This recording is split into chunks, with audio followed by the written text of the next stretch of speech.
بتقوى الإله نجا من نجا، وفاز وصار إلى ما رجا.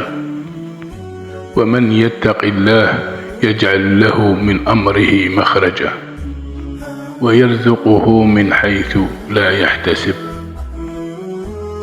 وإن ضاق أمر به فرجا. وأي الخلائق إلا غدا إلى الله مفتقرا أحوجا،